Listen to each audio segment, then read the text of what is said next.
그래서 오늘은 원래는 개관하고 1, 2, 3장을 하려고 했더니 양이 너무 많아가지고 이거를 다 못할 것 같아요. 그래서 개관하고 1장만, 그것도 개관도 뭐 여러 가지 말씀드릴 건 많은데 정말 중요한 거 몇 가지 하고 1장의 핵심 되는 것 그거만 살짝 이제 말씀을 드릴게요. 그러니까 제가 보니까 너무 많이 말씀드리면 하나도 기억을 못 하시는 것 같아가지고 그래서 이제 아주 짧고 굵게 말씀을 한번 드려보겠습니다. 그래서 집중하셔서 이제 어디 가서 이렇게 요한계시록도 잘 이렇게 설명도 해드리고 그랬으면 좋겠습니다. 자, 오늘 먼저 말씀을 한번 읽어보도록 하겠습니다. 말씀은 요한계시록 1장 3절의 말씀을 한번 읽어보도록 하겠습니다.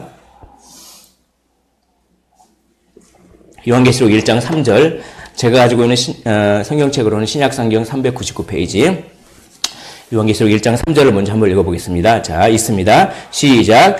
이 예언의 말씀을 읽는 자와 듣는 자와 그 가운데 기록된 것을 지키는 자는 복이 있나니 때가 가까움이라. 아멘. 이 예언의 말씀을 들으십시오. 이 예언의 말씀을 읽으십시오. 이 예언의 말씀을 지키십시오. 그러면 복을 받을 줄 믿습니다. 예. 이런 식으로 설교하는 거가 조금 제 익숙지 않은데 그래도 이 성경은 분명히 복을 말하고 있어요. 현세적인 복을 분명히 말하고 있습니다. 그래서 그것도 받으셔야 돼요. 그리고 영적인 축복도 받아야 됩니다. 이 복의 정체는 현세적인 복이기도 하지만 영적인 복이 더 많습니다. 자, 우리 5절을 한번 1장 5절 한번 읽어보도록 하겠습니다. 1장 5절입니다. 자, 있습니다. 시작. 또 충성된 증인으로 죽은 자들 가운데서 먼저 나시고 땅의 임금들의 머리가 되신 예수 그리스도로 말미암아 은혜와 평강이 너희에게 있기를 원하노라. 우리를 사랑하사 그의 피로 우리 죄에서 우리를 해방하시고 했으면 평강이 우리 모두에게 있기를 간절히 바랍니다. 자, 우리 앞뒤 옆에 계신 분들께 이렇게 인사하는 시간 갖도록 했으면 좋겠습니다. 은혜와 평강을 누리십시오. 자, 은혜와 평강을 누리십시오. 예, 그게 복입니다. 이 예언의 말씀을 듣고, 읽고, 지키는 자가 복이 있는데 그 복의 정체는 은혜와 평강입니다. 이 은혜와 평강이 무엇인지 이제 한번 개관을 다룬 다음에 말씀드리겠습니다. 요한계시록의 구조, 이 구조는 정말 여러 가지가 나와 있습니다. 그런데 가장 쉬운 구조는 크게 세 개입니다. 계획하시고 그 계획을 진행하시고 그 계획이 완성됩니다. 1장부터 5장까지 계획하십니다. 계획하시는데 지상교회가 참 모습이 나옵니다. 7교회를 통해서 지상교회의 그 모습이 나오고 또 천상교회의 하나님을 찬양하고 승리에 찬양하는, 지상교회는 고난받고 있지만 그러나 승리의 천상교회는 찬양하고 그런 모습이 나옵니다. 그러면서 너희들이 결국 이렇게 될 것이다.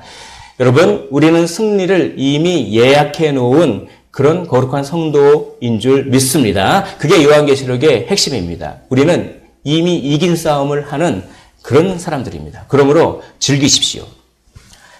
이미 우리는 이겼기 때문에 즐기면 됩니다. 100% 안전한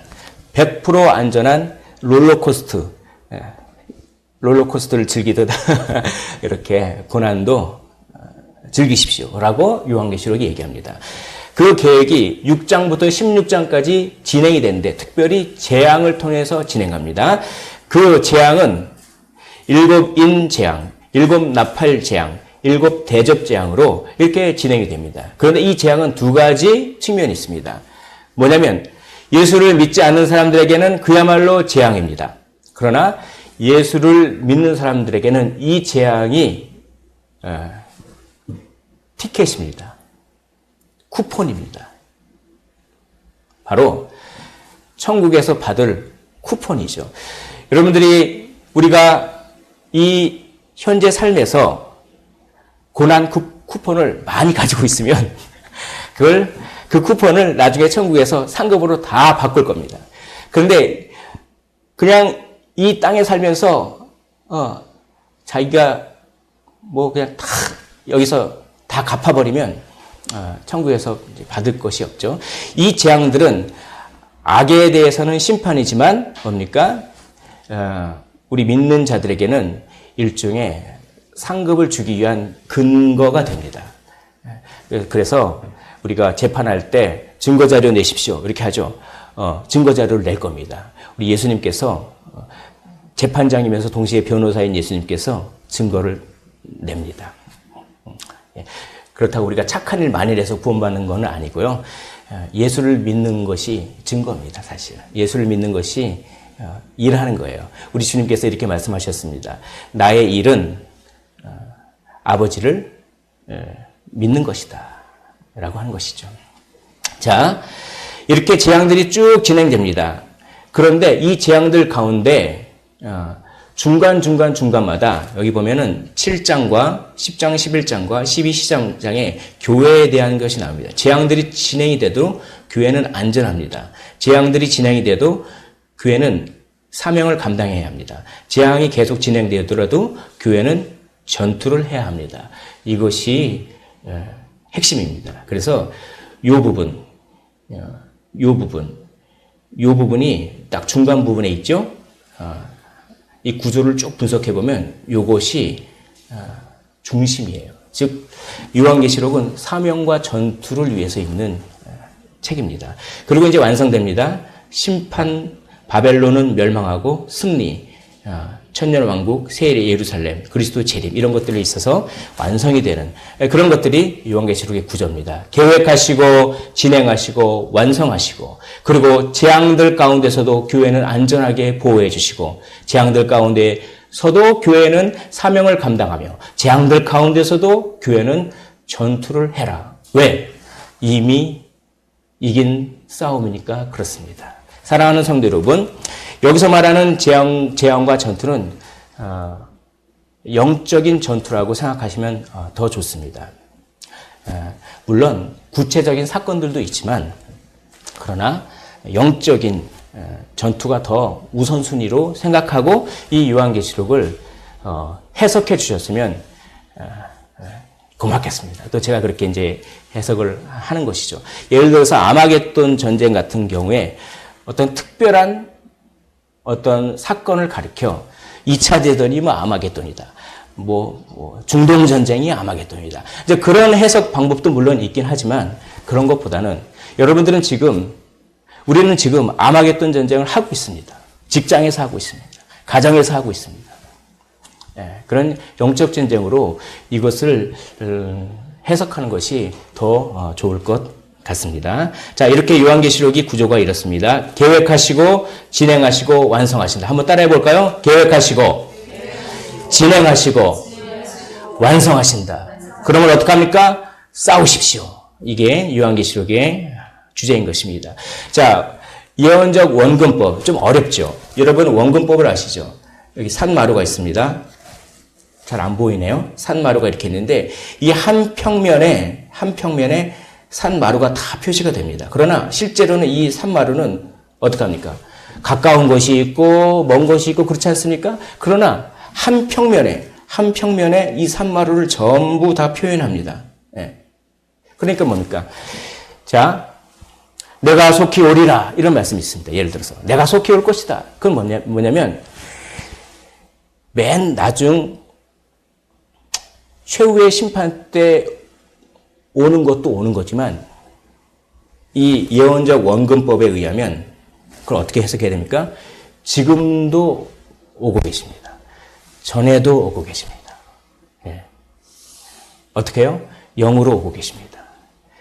그래서 일곱 교회에 대해서 이렇게 얘기하는 것이죠. 예수님께서 너희들 정말 첫사랑을 잃어버리고 똑바로 하지 마 하는 게 아니라 똑바로 해. 똑바로 안 하면 내가 속히 갈 거야. 그래서 너희를 심판할 거야. 이게 최후의 심판만을 의미하는 것은 아닙니다. 실제로 그 당시에 어떤 식으로 예수님께서는 임하셨을 것입니다. 어떤 특정한 방법으로 징계를 내리셨을 것입니다. 그리고 오늘날 우리에게도 예수님은 오고 계십니다. 예언적 원근법을 이렇게 우리는 해야 됩니다. 이걸 갖다가 이게 동그라미가 이렇게 있는데 동그라미를 한 평면에 됐는데 이걸 이쪽 면에서 바라보면 이렇게 시간 차이가 납니다. 이렇게 시간이 이렇게 가죠. 시간 차이가 나죠. 그런데 동일한 평면이지만 크기가 어떻게 됩니까? 크기가 점점 커지죠. 그 마지막 때로 갈수록 크기가 더 커집니다. 자, 그러면 예를 들어서 지진과 기근이 있을 것이다. 지진과 기근은 마지막 때에 있을 환란의 어떤 것도 되지만 지진과 기근은 아주 오래전부터 있었습니다. 몇천 년 전부터 지진이 있었고 기근이 있었습니다. 그걸 다 한 평면에 예언자적인 그 기술법은 한 평면에 그걸 다 몰아넣고 지진이 있을 것이다. 그러니까 이거를 갖다가 지진이 있을 거라고 하는 거를 예수님 오실 때의 징표로만 생각하면 지진이 이렇게 어느 큰 대진이 있다. 대지진이 일어나서 그럼 예수님이 이제 조금 있으면 오겠지. 물론 그것도 맞는 것이죠. 그런 것도 맞는 것입니다.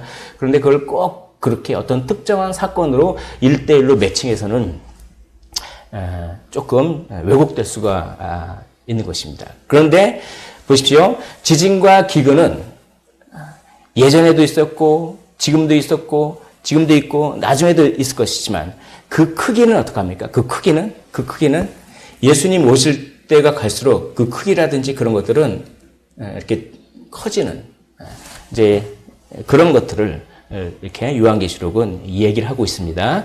자, 그래서 요한계시록을 해석할 때 이것을 꼭 이렇게 알아주셨으면 좋겠습니다. 그리고 마지막으로 이겁니다. 자, 요한계시록은 표의 문자 기술법입니다. 그러니까 그림을 그리면 안 됩니다. 도널드 리차드슨이라고 하는 분이 글을 한번 제가 읽어보겠습니다. 상징적 글은 그림을 그리지 않는다. 그것은 표의 문자 기술법이다. 계시록은 그림이 매우 적은 반면 상징으로 가득 차 있다. 요거를 잘 이해하셔야 합니다. 자, 그래서 제가 말씀드릴게요. 자, 너는 입에 가시가 돋쳤다. 그런 말을 우리가 들을 때 정말 네가 하는 말에는 가시가 돋쳤다 할 때 우리가 그림을 그립니까? 그림을 그리지는 않죠. 그 말을 들을 때는 뭔가 저 사람이 서운한 게 있나 보다. 아니면 뭔가 이 사람이 감정 상태가 지금 그런가 보다. 라고 우리는 그 뜻을 알지. 너 말에 가시가 돋쳤다. 그럼 나오는 말에 막 가시가 돋친 말이 여기서 막 나오는 그림을 그리지는 않지 않습니까? 바로 이게 표의 문자 기술법이에요. 그래서 해골 바가지가 있고 뭐 십자가가 있으면 그거는 독성 물질이다. 이런 뜻이지. 그 물질에 막 해골 바가지가 나오고 막 그러지 않습니다. 그래서 이거를 물론 그림을 그릴 수 있는 것도 있지만, 그림을 한번 그리기 시작하면, 진짜 이거 아주 이게 난해해지는 것이죠. 그러니까 이것을 표의 문자 기술법이라고 하는 것을 분명히 알고, 그리고, 뭡니까? 이 요한계시록을 한번 해석하면 좋을 것 같습니다. 원래는 천년왕국도 하려고 그랬는데 그것까지 하면 너무 복잡해질 것 같고 천년왕국은 20장 거기서 다루게 했습니다. 자, 그래서 다시 한번 요한계시록의 구조는 계획하시고 진행하시고 완성하시고 그리고 그 중간에 사명과 전투, 우리가 싸워야 한다라고 하는 것이 중심 주제임을 기억하시길 원합니다. 그런 다음에 예언적 원근법을 기억하십시오. 멀리 있는 것과 먼 미래에 있는 것과 과거에 있는 것과 지금 일어나고 있는 것이 동일 종류가 한 평면에 딱 묘사가 되어 있습니다. 그걸 기억하십시오. 그리고 표의 문자 기술법, 이것이 그림을 그리지 않고 표의 문자 기술법이라고 하는 그것을 잘 기억하시고 이제 이 정도를 가지고 이제 해석을 하면 좋겠습니다. 그래서 우리 오늘은 1장을 한번 보겠습니다. 자, 1장은 1절부터 20절로 이렇게 구성이 되어 있습니다. 자, 목적이 나옵니다. 목적이 1장 1절부터 7절 단락에 이 요한계시록을 기록한 일종의 목적 같은 것이 나오는데 그것이 1장 3절에 있습니다. 아까 읽은 것인데 이것을 다시 한번 우리가 읽어보도록 하겠습니다. 이 화면을 보고 한번 읽겠습니다. 시작. 이 예언의 말씀을 읽는 자와 듣는 자와 그 가운데 기록한 것을 지키는 자는 복이 있나니 때가 가까움이라. 이 예언의 말씀을 읽으시고 들으시고 지키십시오. 그러면 복이 있습니다. 이것이 일종의 수미상관입니다. 1장 3절에도 이렇게 나와 있습니다. 그러나 22장 7절 요한계시록 맨 마지막 단락에도 거의 동일한 얘기가 나와 있습니다. 자, 22장 7절의 말씀을 한번 읽어보도록 하겠습니다. 시작. 보라, 내가 속히 오리니 이 두루마리의 예언의 말씀을 지키는 자는 복이 있으리라 하더라. 아멘. 지킨다는 것은 무엇입니까? 이것은 어떤 맹목적인 순종을 의미하는 것이 아닙니다. 지킨다고 하는 것은 사랑하라는 것이죠. 이 예언의 말씀을 사랑하는 자는, 이 예언의 말씀을 읽고 듣고 그 말씀을 사랑하는 자는 복이 있을 것이다 라고 하는 것입니다. 이 예언의 말씀을 읽으십시오. 들으십시오. 그리고 그것을 사랑하십시오. 그래서 에베소 교회는 첫사랑을 잃어버렸습니다. 첫사랑을 잃어버렸다고 하는 것은 말씀을 안 지켰다는 거예요. 그러나 그들은 굉장히 교리적으로 탁월했습니다. 다음 주에 말씀을 드리겠지만, 그래서 말씀도 많이 알고 교리적으로 탁월했는데 실제로는 말씀을 안 지킨 걸로 예수님이 그걸 그렇게, 우리는 말씀을 많이 알고 말씀대로 산다고 우리 자신은 그렇게 말씀을 지켰다고 생각하지만 그것이 주님 보기에는 말씀이 지키지 않는 것이 될 수 있습니다. 그것은 뭐냐면 사랑하는 것이죠. 자, 이 사랑한다는 것은 요한계시록에서 굉장히 중요한 어떤 중요한 주제인데 이겁니다. 첫사랑을 잃어버렸다라고 할 때의 그 사랑, 또 말씀을 지키는 자는 복이 있다 할 때의 지킨 것, 그것은 이것을 의미합니다. 바로 증언을 의미합니다. 증언. 여러분, 예수님의 말씀을 증언하는 것이 예수님의 말씀을 지키는 것이요, 예수님의 말씀을 사랑하는 것입니다. 에베소 교회는 첫사랑을 잃어버렸습니다. 그건 뭡니까? 교리적으로는 탁월하지만 그걸 증언하지 않습니다. 이것은 말씀을 지키는 것이 아니요, 이것은 첫사랑을 잃어버렸습니다. 그러므로 이 요한계시록의 이 목적은 이 예언의 말씀을 증언하라라고 하는 것입니다. 이 예언의 말씀을 증언하는 데 있어서 고난이 오더라도 이 예언의 말씀을 증언하라. 그것을 뭐라고 합니까? 그걸 싸우라고 하는 것입니다. 증언한다고 하는 것은 말로써 예수 믿으십시오라고 하면서 말로써 복음을 전하는 것도 물론 되지만 복음적인 삶을 우리의 일터에서, 우리의 직장에서, 가정에서, 사업체에서 복음적인 삶을 사는 것이 복음을 증언하는 것입니다. 그것 없이 그냥 말씀을 알고 교리적으로 탄탄해도 그것은 말씀을 지키는 것이 아닙니다. 우리는 말씀을 증언함으로 말미암아, 말씀에 합당한 삶을 삶으로 말미암아 선한 싸움을 싸우는 것입니다. 그것이 바로 요한계시록이 우리에게 주는 메시지이고, 그리고 내가 너희를 돕겠다라고 하는 것입니다. 내가 너희를 돕고 너희는 그렇게 해서 증언의 삶을 살 때 고난이 올지라도 결국은 너희들을 힘들게 했던 악의 세력은 다 내가 멸망할 것이니 사람을 무서워하지 말고 환경을 두려워하지 말며 어떠한 것을 두려워하지 말고 이 예언의 말씀을 읽고 듣고 지켜라. 증언해라. 그렇게 증언하셔서 복을 받으시기를 주님의 이름으로 축복을 드립니다. 자, 그러면 이제 복의 정태가 나옵니다. 이 복은 1장 5절에 은혜와 평강이 너희에게 있기를 원하노라. 이 예언의 말씀 읽고 듣고 지켜서 증언하는 삶을 살면 복을 받는데 어떠한 복을 받느냐면 은혜를 받고 평강을 누리는 복을 받습니다. 그런데 여기서 이 은혜는 어떤 은혜냐면 참을 수 있는 은혜입니다. 우리가 증언하려고 하면은, 복음적인 삶을 살려고 하면은 반드시 필요한 것이 인내입니다. 인내가 없으면, 환난과 고난 가운데 인내가 없으면 절대로 증언하지 않습니다. 증언을 할 수가 없습니다. 그러나 이 예언의 말씀을 읽고 듣고 사랑해서 증언을 하려고 하는 사람에게는 무엇을 주신다고요? 은혜를 주셔서 인내를 주시겠다는 것입니다. 예, 그걸 시도하는 사람은 인내를 주시겠다는 것입니다. 그것이 은혜입니다. 또 그것을 시도하는 사람에게는 어떠한 복을 주시냐면 평강의 복인데, 여기서 말하는 평강은 평정심입니다. 환난 가운데서도 흔들리지 않는 신비스러운 평정심이 있습니다. 그래서 예수 그리스도를 탁 붙들고 정말 이 두려움 가운데 그래도 떨리는 마음으로 복음을 전할 때 하나님께서 신비하게 허락하시는 평정심이 있습니다. 그 평정심을 받으십시오. 그래서 우리 주님께서는 요한복음에서 이렇게 명령하십니다. 평안을 너희에게 주노라. 그러니 그 평안을 받으라. 내가 너희에게 주는 평안은 세상은 이해할 수도 없는 평안, 세상은 알 수도 없는 평안, 세상이 줄 수도 없는 그 평안을 주노라. 세상은 어떤 평안을 줍니까? 세상은 일이 잘 돼야 편안한 평안을 줍니다. 그게 세상이 주는 평안이에요.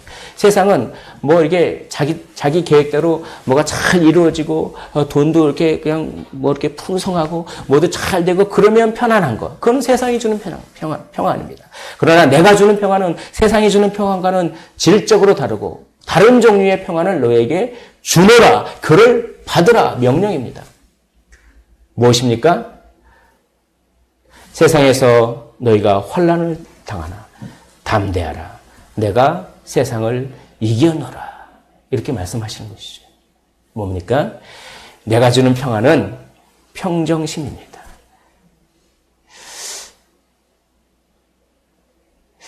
회사에서 주일 성수 때문에 갈등이 있었을 때가 있었습니다.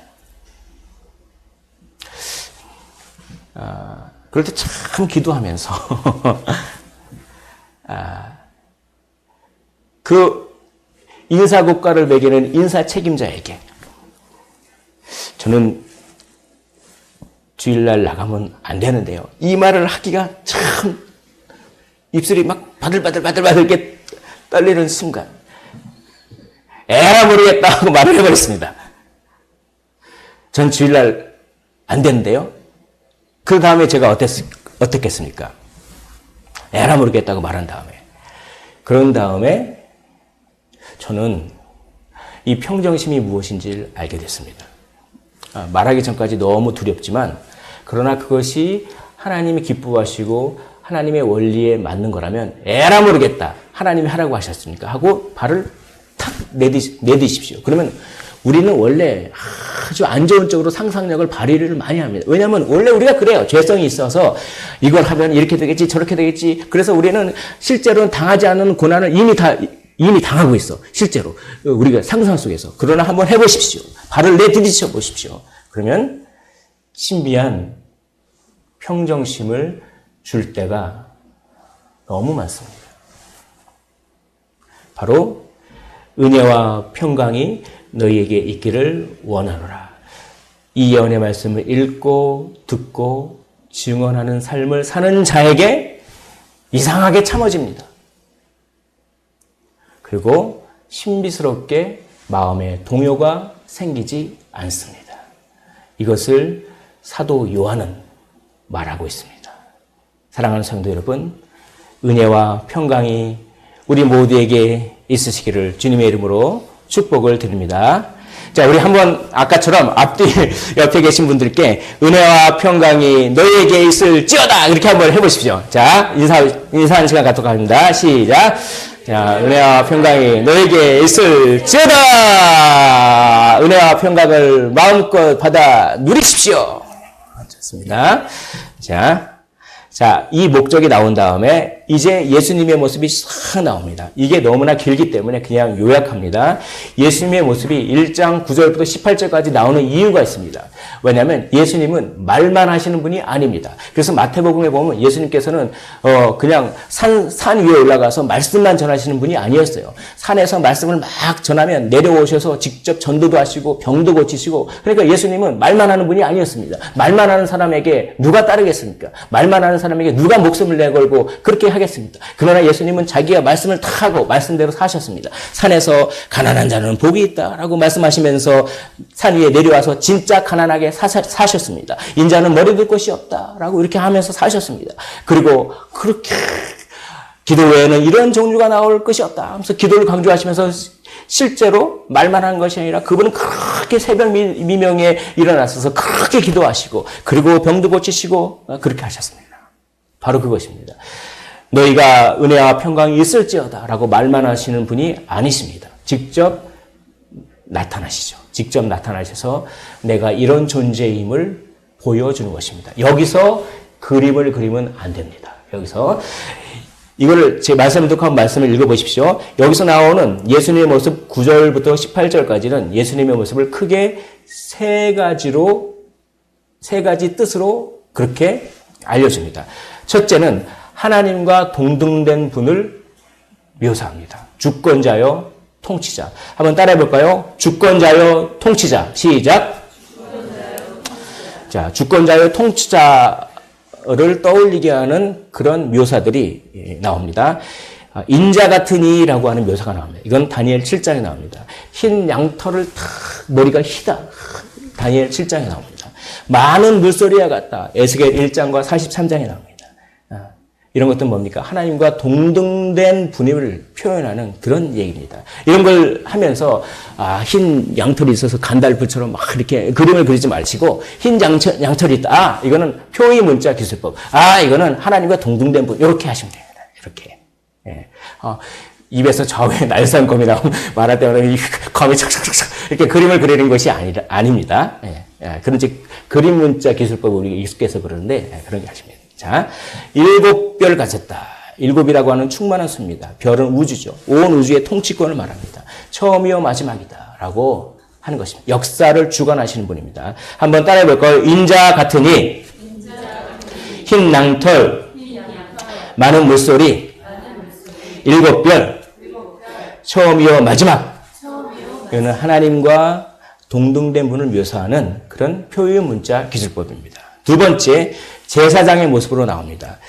발에 끌리는 옷과 금에 금띠를 띄었다. 이것은 제사장들이 입는 옷이에요. 그러니까 벌써 이 유대인들은 이걸 듣고 알았습니다. 예수님이 제사장의 역할을 하시는 분이다. 이것은 다니엘 10장에서 나옵니다. 그리고 단련한 빛난 주석이 불에서 단련됐습니다. 이건 뭡니까? 단련했다. 불순물이 제거되고 우리를 깨끗게 하시는 분이라고 하는 뜻이 있습니다. 제사장은 어떤 역할을 합니까? 우리의 죄를 깨끗게 하시는 역할을 하시는 것이 제사장입니다. 그러니까 예수님은 이 온 우주를 통치하시고 하나님과 동등된 주권자이시며 또한 예수님은 우리의 죄를 깨끗게 하시는 분이니 이 예수님을 의지하고 선한 싸움을 싸우라. 증언을 해라. 이런 얘기입니다. 그리고 마지막으로 심판자의 모습이 나옵니다. 눈은 불꽃 같고 다니엘 10장에 보면 그런 얘기가 나옵니다. 불꽃 같은 눈. 불꽃 같은 눈으로 감찰하시고 마치 재판장에서 판사가 심판하기 전에 아주 노려보는, 집중해서 노려보는 그런 이미지가 있습니다. 입에서 좌우에 날성검이 있다. 입에 권세가 있죠. 입에서 뭡니까? 너는 사형이다! 라고 입에서 탁 얘기하면 그것이 권세가 있는 것입니다. 재판장에서 당신은 무죄입니다! 라고 얘기하면 그 입에 권세가 있는 것입니다. 그 권세를 검이라고 하는 그런 상징, 표의 문자 기술법으로 입에 좌우에 날성검이 있다. 심판자의 모습입니다. 이사야 11장, 이사야 49장에 이런 표현들이 있습니다. 그리고 얼굴은 해가 힘있게 비친다.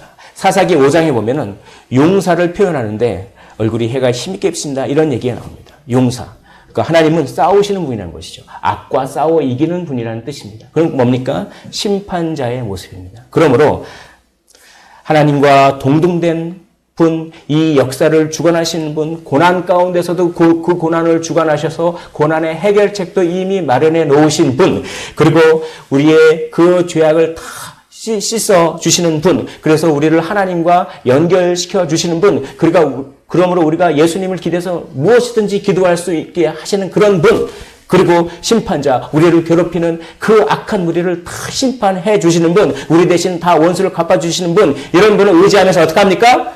증언하십시오. 이 예언의 말씀을 읽고 듣고 지키십시오. 이 예언의 말씀을 사랑하십시오.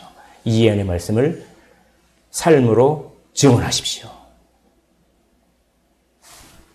은혜와 평강을 바로 이런 분이 하나님과 동등된 분이요 제사장이요 심판자의 이 분이 은혜와 평강을 주실 줄 믿습니다. 그리고 마지막으로 이제 사명을 얘기합니다. 사명. 자, 1장 19절을 한번 읽어보도록 하겠습니다. 1장 19절입니다. 자, 우리 한 목소리로 읽습니다. 시작. 그러므로 내가 본 것과 지금 있는 일을 장차 될 일을 기록하라 라고 합니다. 기록하라. 이 기록하라고 하는 얘기는 단지 기록하라는 얘기가 아닙니다. 이것은 뭡니까? 기록을 왜 합니까? 기록해서 전하기 위해서 기록하는 것입니다. 여러분, 우리는 그리스도의 편지입니다. 우리가 삶에 있어서 막 움직이잖아요? 우리가 사람들과 살면서 이런 얘기 저런 얘기 하고 사람들과 살면서 이런 행동 저런 행동 하잖아요? 그건 전부 일종의 기록하는 행위입니다. 우리는 그리스도의 향기요, 우리는 그리스도의 편지입니다. 내가 누구에게 주 예수 그리스도의 이름으로 복을 선포하고 그런 말을 한번 했다면 그것은 하나님의 놀라운 그 축복을 기록하는 것입니다. 내가 누구에게 해코지하고 누구에게 그냥 그 거짓말하고 하는 것은 사탄의 영이 우리를 연필로 삼아서 기록하는 것입니다. 어떤 것들을 많이 기록하고 계십니까? 여러분들의 삶에서 무엇을 많이 기록하고 계십니까? 예수님을 기록하십니까? 아니면 악한 영을 기록하고 계십니까? 라고 오늘 본문이 물어봅니다. 그리고 바라기는 내가 본 것과 지금 있는 일과 장차 될 일, 즉 하나님의 계획, 예수님의 일들을 기록했으면 참 좋겠다 라고 이렇게 우리에게 사명을 주는 것입니다. 결국 한마디로 이겁니다. 고난 가운데서도 인내로서 증언하십시오. 우리 한번 따라 읽어볼까요? 고난 가운데서도 인내로서 증언. 시작. 다시 한번. 고난 가운데서도 인내로서 증언. 이 증언을 하셔서 하나님이 주신 인내의 은혜, 하나님이 주신 평정심의 평강의 복을 누리시기를 죽도록 충성하라. 그럼 내가 너에게 생명의 관을 주리라. 그 면류관을 받으시는 우리 모두가 되시기를 주님의 이름으로 축복을 드립니다. 우리 시간 찬양하고